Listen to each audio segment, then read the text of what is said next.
Breaking tonight, we have new numbers from the first major poll since the presidential debate, and they give us significant new insight into how the showdown at Hofstra is affecting this race. Welcome to the Kelly File, everyone. I'm Megyn Kelly. This new Fox poll was taken entirely after Monday night's debate between Hillary Clinton and Donald Trump. And we'll get to it in just a moment with these two guys. Chris Direwalt and Howie Kurtz with us live tonight. Plus, with just 39 days to go before the election, Charles Krauthammer offers his advice to the candidates. But we begin on the campaign trail tonight. Over the past 24 hours, we have witnessed a remarkable series of attacks from the two candidates. Some people didn't give us a good chance. The other day, one of the biggest people in that business, the very dishonest press business, they said, Mr. Trump, when you started off, you have to tell me the truth. Did you really think you'd be here? We're going to win the White House, and it's going to be an awfully good November 8th. That evening is going to be a celebration. We're going to take on the special interests, the lobbyists, and the powerful politicians that have stolen your jobs through theft and incompetence. They've stolen your wealth. They've taken your middle class. When it comes to Hillary Clinton, all you have to do is remember these words. Follow the money.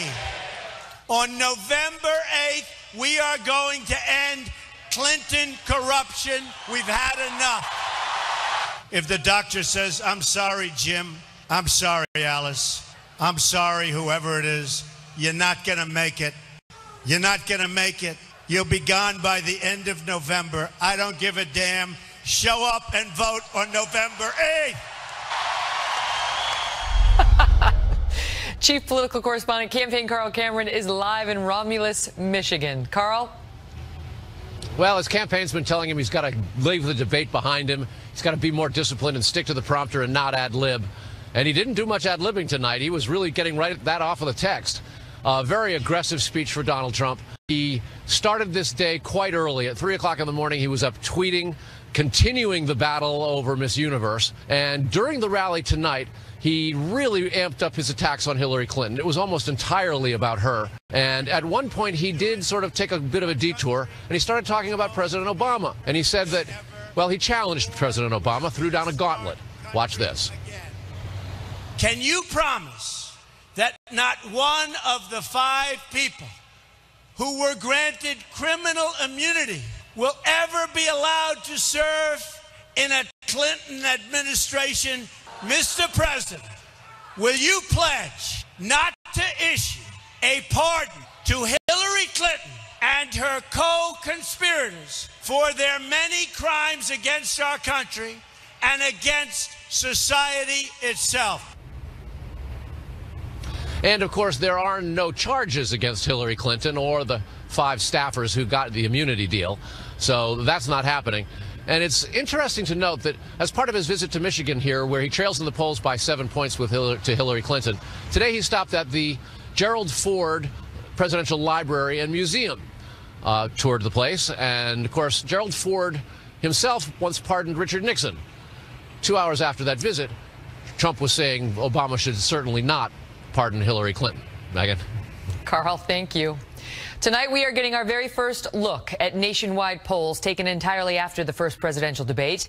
They show that Hillary Clinton has gained some ground on Donald Trump. In a two-way matchup, she's now at 49% to his 44%. Earlier this month, he was ahead of her. What's more, the polls show this fight is really a battle of the sexes, with Mrs. Clinton enjoying a 23-point advantage over Mr. Trump with women voters. He's doing 17 points better when it comes to the men. And when it comes to what's motivating voters this year, 57% say fear. Fear that the other candidate might win is behind their choice. Just 39% say it's enthusiasm for their candidate. Chris Direwalt is our Fox News digital politics editor. Howie Kurtz is host of Media Buzz on Fox News. Okay, so the random sampling polls, you know, the sort of official polls say that Hillary Clinton won that debate. So good for her, right? She did what she needed to do. However, Mitt Romney killed President Obama in the first debate back in 2012, Direwalt. And so you tell me whether he got this similar kind of polling bounce thereafter and just how hopeful Hillary Clinton should be feeling tonight. Well, there's a little bit more spring in her step in the head-to-head matchup than there was for Romney, but you are exactly right that not only did Mitt Romney get boffo debate reviews back in 2012 and end up limping home, but also famous names like Walter Mondale, John Kerry, and others won the first debate. So the first debates aren't necessarily predictive, but of course in politics you'd always rather win than lose. Right. She doesn't want to get too cocky. And the thing is, Howie, of course, Trump, as we've seen from the beginning, his biggest impediment toward maintaining any momentum he gets going is himself and his thumbs at like 3 in the morning and 5 in the morning as he continues to, you know, fight these just petty battles that he doesn't need to be fighting. I've been thinking about it all day, not since 3 a.m., but for many hours, and I can't understand what Trump thinks he's getting out of 3 a.m. tweet attacks on a former Miss Universe that nobody had ever heard of. When you look at this poll, look, none of us are shocked that Hillary got a small bump since she did better in that debate by most people's estimation, but there's one number there that really jumped out at me. 67% in this Fox News survey say she has the temperament to be president. 37% say Donald Trump has the temperament to be president. That's something that Trump has to find a way to change, but you're right. The pundits are all saying, oh, this was such a complete and utter disaster, this debate for Donald Trump. The race is still tight. Much of the country disagrees. He, you know, on the fight with the Miss Universe, Chris, he could have come out and said, look, I was running the Miss Universe pageant. I wasn't running for president, right? I was a colorful character. You know this about me. I kind of still am. I don't speak the Queen's English. I haven't always said the perfect stuff. But in the midst of saying all this bad stuff about her, I said some other stuff that was kind of nice. You know, she could have been fired. I talked about how I, too, like to eat. Like, if you're going to get hung up on one person, maybe it shouldn't be this person. But he can't let it go. 5 days. 5 days. This campaign has wasted on this issue because it is one that you know the press is going to go for. It's got sex, it's got obesity, it's got Donald Trump. It's a whole segment of The View all in just one whole story. And so here you have all of this catnip that the press is not going to be able to resist. And Trump, even this morning, he's like, oh, it's almost over. One more day. I'm going to do it one more time. Remember the rule. You can be right or you can be happy, but usually not both.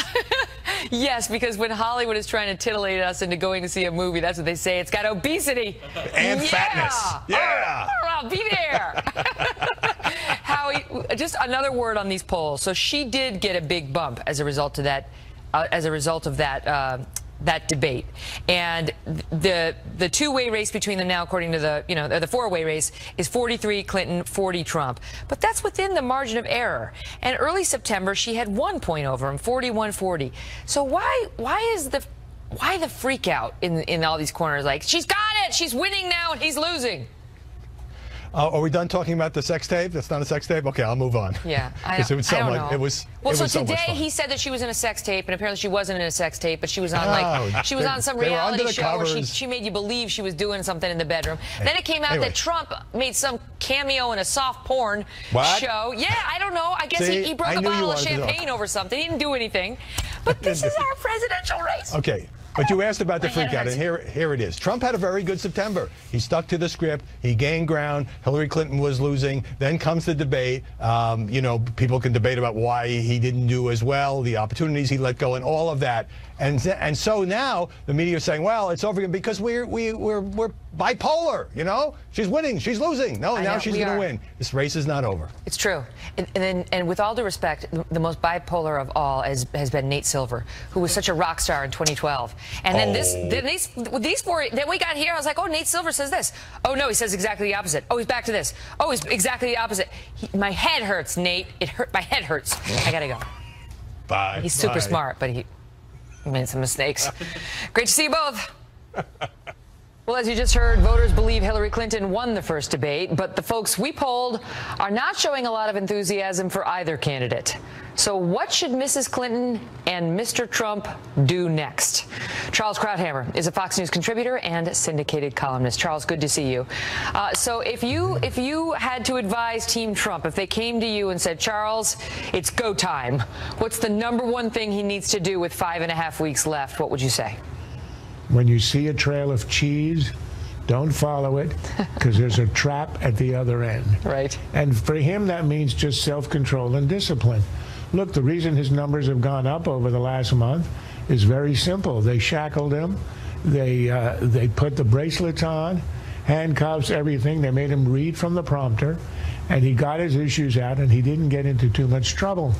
The minute you're in a debate, you're loosed, you're not controlled, and for him, he just went to where he goes, and that is to protect his self-image.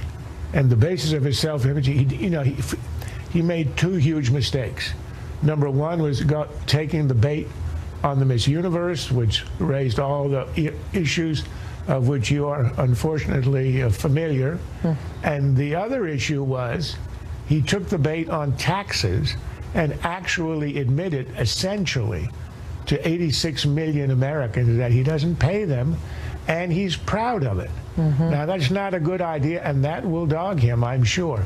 So he needs to simply refuse to follow those issues. It's not about him, of course. That's easy for someone to say on the outside, and to stick to what works. What works for him, particularly in the Midwest, is trade and the economy, and then to go after her, not on the sexual harassment stuff, the husband stuff, the impeachment stuff, but to go after her on her own damn scandals, to quote Bernie Sanders. Her email, her untruths, etc. So, but there's a debate about that, right? Because he's suffering now. I mean, his numbers with women were already low going into that debate, and they fell another 7 points, according to our poll, as a result of that debate. So, some disagree with you there and say, show the American public that she's no angel either when it comes to her treatment of women. I don't think that's going to work. Why? I don't think it works.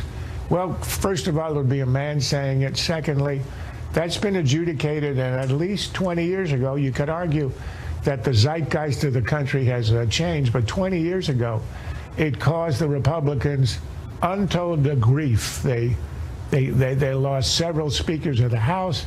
They got crushed in by-elections. President Clinton, in the middle of all this, had this highest approval ratings, as did she. Look, if you're desperate, that's the nuclear option, yes. If you're 10 points behind, you got nothing else, then you launch your missiles and you hope it lands. Is he desperate yet? I mean, he was evening the playing field before this debate and yes, gaining, I mean, beating her by at least a couple points in some critical swing states. But there's a difference between losing your momentum, which was about to take you into the lead, and a collapse. He did not collapse. He's been stalled.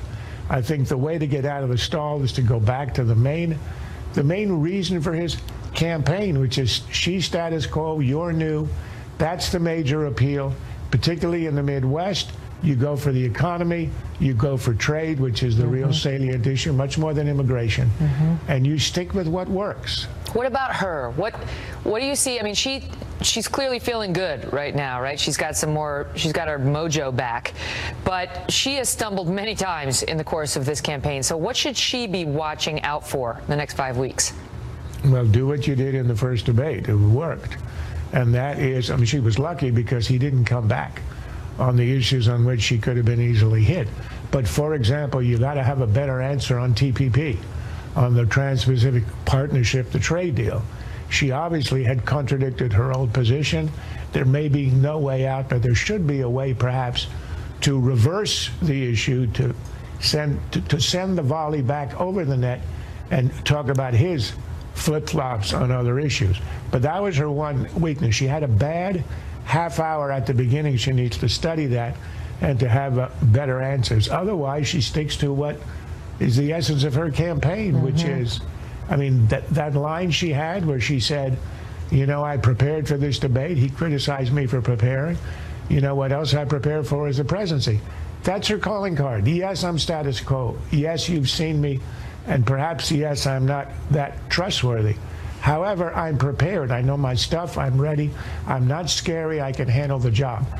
That is her calling card. That's what she has to stick with. She can't invent a new idea or a new issue for her campaign. There isn't any. Hillary Clinton, I am not scary. Charles? That's the state of the race, right, in 2016 America. How about I've heard of Aleppo? That would be helpful, too. Great to see you, sir. Thank you. As we mentioned a moment ago, just when you thought the political fight over a Venezuelan beauty queen couldn't get any more dramatic, Donald Trump today sent people looking for her sex tape. Yes, he did. So Molly Hemingway and Nomiki Konst are next on where the story went then.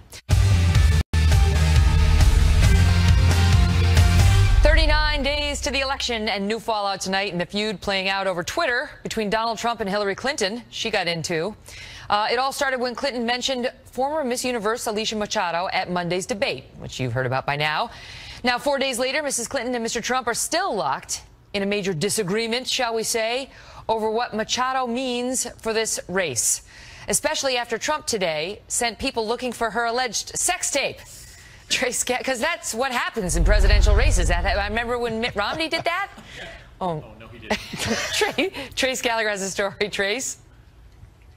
Megan, as Hillary Clinton pointed out, this is day 5 of Donald Trump going after former Miss Universe Alicia Machado, and apparently Mr. Trump didn't want to let the morning slip away, beginning his flurry of tweets at 3:20 a.m. Eastern Time and continuing for the next 2.5 hours, saying, quote, "Wow, crooked Hillary was duped and used by my worst Miss You. Hillary floated her as an angel without checking her past, which is terrible."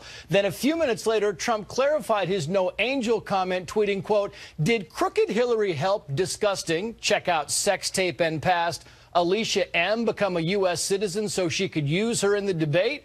Well, as for helping Machado gain citizenship, the Clinton campaign answered no, no, no. As for Machado's sex tape, fact checkers say it does not exist. Former Miss Universe did appear in a risque scene on a reality TV show, but there was no visible sex. Like many scenes in the world of reality TV, it's unclear how much of it was actually real. As for the early morning tirade, Hillary Clinton said this. Watch. I mean, his latest Twitter meltdown is unhinged, even for him.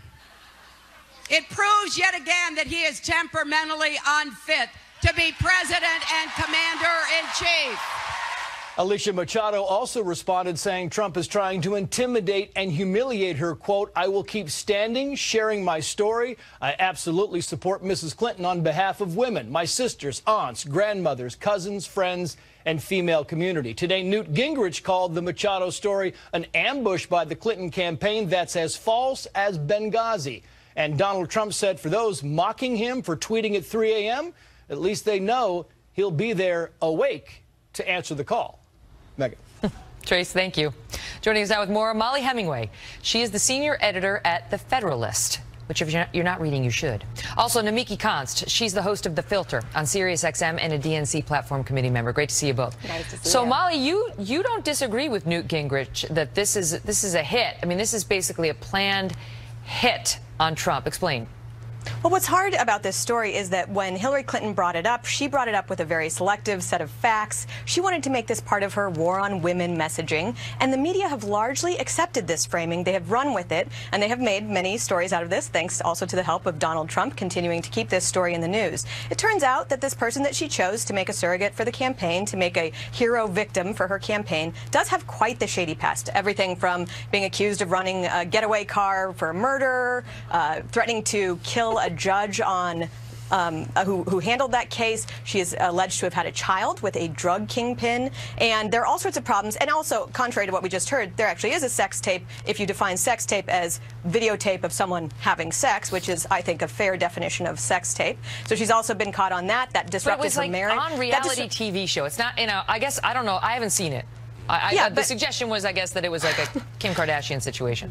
It is, no, but she is filmed having sex with someone who is not the fiancé that she was engaged to. That fiancé publicly made a big deal about breaking up with her after that sex was shown on TV. Matter? So I'm sorry, I gotta stop you here. You're a reporter. You're supposed to report on facts. This is all speculation, and it doesn't matter. This is about Donald Trump losing his mind and degrading women in a tirade. Come on. You can't just go on and character assassinate a woman who's running for president and putting her as the victim, or that she understands how the media works, so she's sending out messages to reinforce the message that Donald Trump treats women poorly, and he's still not winning with women, and he needs to, and that's why. Go ahead, Molly. It's actually great to bring up character assassination because in this race we have two candidates for president, and one of them has spent decades involved in character assassination of women who are involved with her husband. That includes everything from hiring a private investigator who is a former colleague of hers to trash Jennifer Flowers when Jennifer Flowers went public about her lengthy affair with Bill Clinton. It also includes taking a list of women who had had sex with Bill Clinton, bringing them into her legal offices, and sitting in on these meetings while lawyers threatened these women so that they would stay silent. This includes releasing information to gaslight women or make their stories seem unfair. We're going to get some of this in our next segment too, but Nomiki, go ahead, respond. Okay, well, there's a big difference between, I mean, the right now and those allies of Donald Trump in friendly media publications, conservative media publications, are essentially trying to equate a consensual relationship between adults. While it might not be morally great, it is not illegal. They're not trying to blame Hillary for Bill's affairs. They're trying to say she had a hand in threatening these women and intimidating these women and shaming these women who came forward to tell their story about their relationship with Bill. And remember, Hillary Clinton is the woman who came up with the term vast right-wing conspiracy. She's saying that Donald Trump is a conspiracy theorist. She came up with that. And again, it's all alleged, and it's used. I mean, you have to put yourself in her... This is alleged too, though, Nomiki. Right. The comments that Miss Universe is making about him calling her Miss Piggy and Miss Housekeeping are alleged too. They haven't been proven. There's no third-party witness. However, having said that, there's a litany of other comments Trump made about her weight, that all of which are on camera. So and he did take her to the gym. Exactly. He did, you know, he has tried to hurt her reputation. But with that being said, there is this long history of trying to shame Hillary Clinton for her husband's infidelity, which quite frankly is not working. That's not what's happening. It is. There's it's a lot of media out there role saying in it. That's not true. No one's saying, oh, poor Hillary, she got cheated on. They're saying, look at the testimonials that all these women that came, and there are a lot of them. There's a lot of them. It's not like one or two. There are dozens going back decades, and it's in fact Hillary Clinton's role involved in defaming these women that is relevant now. Okay. So if we're going to talk about defaming women, we need to be fair and be equal about it. Okay, we're going to pick it up there, and you've teed up our next segment beautifully. Nice job. Thanks. Both of you. So breaking tonight, Donald Trump just launched a new attack on Bill and Hillary Clinton, telling the New York Times that, quote, Hillary Clinton is married to the single greatest abuser of women in the history of politics. Seems like he's going a different route than the one he said he was going to go. David Wohl and Richard Fowler are next on that.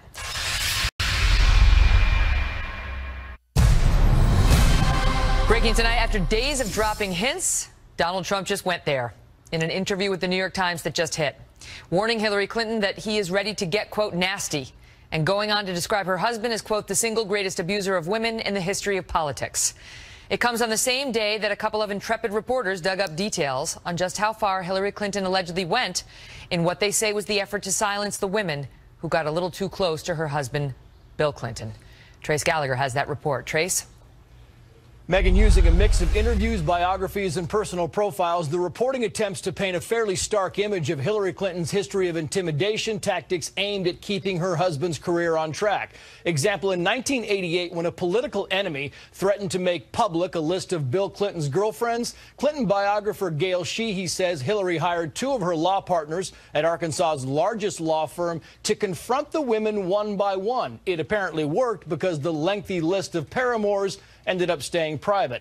Others point out that when the other women couldn't be controlled, they would have to be discredited. The Washington Post notes that in 1992, the Clinton campaign hired private detective Jack Palladino to investigate the accusers involved in dozens of allegations against Bill Clinton.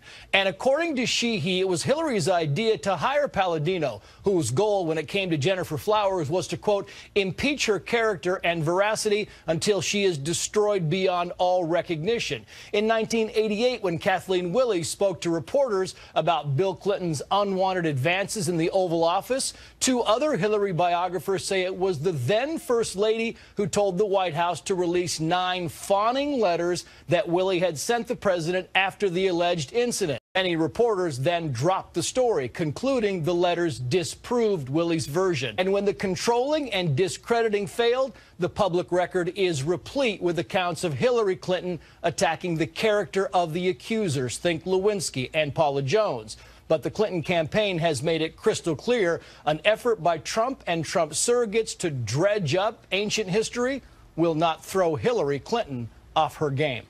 Megyn. This is getting dicey. Trace, thank you. Joining me now, David Wohl, a Trump supporter and attorney, and Richard Fowler, senior fellow at the New Leaders Council and a nationally syndicated radio host. You know, that lays it out very well, right? What the attack on Hillary would be. It's not you got cheated on. That's you don't attack a woman for you got cheated on repeatedly. It's you helped to smear, embarrass, and intimidate a long list of women who got involved in an extramarital affair with your husband, who was first a governor and then a president. But David, I ask you, as Trump, his initial instinct on Monday was not to go there, as he struggles to win female voters, and 5 days later, it appears to have done a 180. So which judgment was right?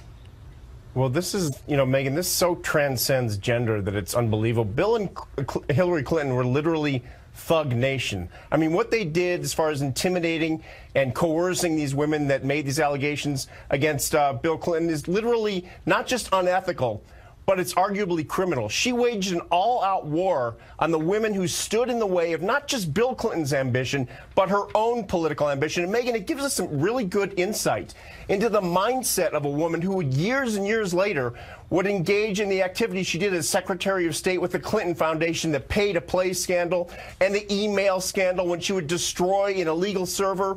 She would destroy the cell phones that contained classified and top-secret emails. This is a woman who never believes she'll be held accountable. And guess what? She hasn't to date, but my guess is the voters on September 8th will take all this into consideration and hold her accountable. They have to. This is unbelievable. David supports the Trump of tonight, who appears to be ready to go there. And he's been getting battered for 5 days over his treatment of women, but he brought it on. I mean, like, as Charles Krauthammer said, she laid out the cheese and he just ate it on up until there was no cheese left. Richard? It's indeed a self-fulfilling prophecy by the Trump campaign. While I love David, I gotta evoke monopoly here. Don't pass go. Don't collect $200. They're trying to make this connection between Hillary Clinton being a woman who was cheated on both in the governor's mansion and the White House to Hillary Clinton, the candidate for president. And that's the wrong assumption to make, because what that does say is that Donald Trump's sexual past and Donald Trump's marital past is on the table when he had his wife Ivana and he was cheating on her publicly with another woman. And in Ivana's divorce testimony, she indicates that she was raped by Donald Trump. So once you go down, but it's in court testimony, which is under oath. But she recanted it, and he denied it.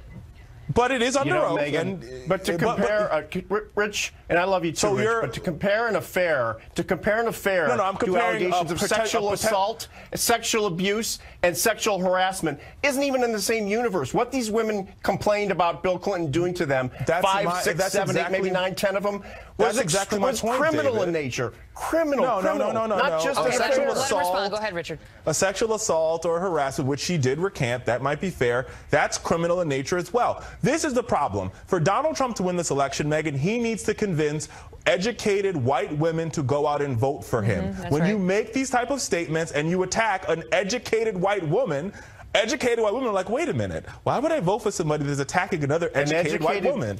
Yeah, but the thing is, Richard, what he's trying to do now through his surrogates and now tonight is fill out the picture, which is, I said some things, they weren't great things, but she's done some things too. There's more to this story. And the women of America will be left thinking, we're so lucky. We're so an educated white woman who was out to destroy 5, 6, 7 other educated white women because they made allegations against her husband that made her life very difficult. That made her political ambitions very difficult. All right, well, I'll note this before we go. When she was going through these, scandals, when she was being cheated on, Lewinsky and so on, her approval rating shot up. It was 67%. The American public had great empathy for her, but they weren't talking about this other. It was just Hillary Clinton, the victim, who's been cheated on. It wasn't this other stuff. So we'll see where this race goes in the next 5 weeks, folks. Great to see you both. Good to see you too, Megyn. Remember Superstorm Sandy and how it played out in the fall of 2012? Meet Matthew, the Category 4 hurricane now headed for the East Coast. We'll update you on this guy. Joining me now, Mark McKinnon, co-creator and co-host of The Circus. That was fun, Mark. There was more drama in the control room than there was on the debate stage. You guys really operate without a net, and thank you for letting us do that. Part of the ambition of The Circus is to show viewers and voters what it's like to be behind the scenes of a campaign. And I've seen that we showed from the campaign side, but we've never been able to show it from the news side. And that was fascinating for me because it's tense, and I know what it's like being tense on the debate side, being with a candidate, but I've never been in the control room of the TV room. Man, that's hot stuff. You've seen more than I've seen because we're like Superman and Clark Kent. We're never in the same room at the same time. The control room team and me. But that's Scott Rosenthal, our director, who keeps the madness under control in there. And you can see the viewers never get to see the problems because we try to hide them from you. Oh, it's me and me. But that night we didn't have Brian Fallon. He was supposed to be our lead guest. We didn't have Kellyanne Conway. She was supposed to be our second lead guest. Nobody was showing up. We were going on the air in front of live TV, right? 5 million people. We had no guests at all. So you have to be able to roll with it. And one of the fun things about TV is you're getting an eyewitness view of what's happening in the control room where things are melting down. Like, where's Fallon? And I'm out on the set. All I ever hear is, Brian Fallon will be here in 2 minutes. Be right there. Right? Brian's They're up trying next. to keep you calm, right? And my only hint that something's wrong is in the background you'll be like, get him! You're like, oh, whoa. Well, they did a great job. Any surprises, when you saw the whole thing go down? The whole thing was a surprise. I had no idea the control room was that chaotic and that dramatic. It was fascinating for me to see that, and I think it would be for viewers, too. Yeah, I think so, too. And you'll get sort of a flavor for how we put the show together and the choices that we make and why we make them. And then there'll be some other shows featured, too, that you don't need to worry about. You can tune it away. Well, the thing that we're doing the whole week, we have kind of a theme every week, and the theme this week is the newsrooms. And we wanted to show what it's like to see the campaign through the lens of news programs like yours. Well, you guys were pros, all of you. So Thanks. Thank you for doing such a beautiful job. It was a pleasure having you. Kicked it. Marcos at the end of it he goes, Megan, can I get a kick it? So I was like, kick it? Kick it? Only Mark could pull that off. Coming up, meet Matthew, the newest contender in the 2016 race, and you're not going to like him. He's next.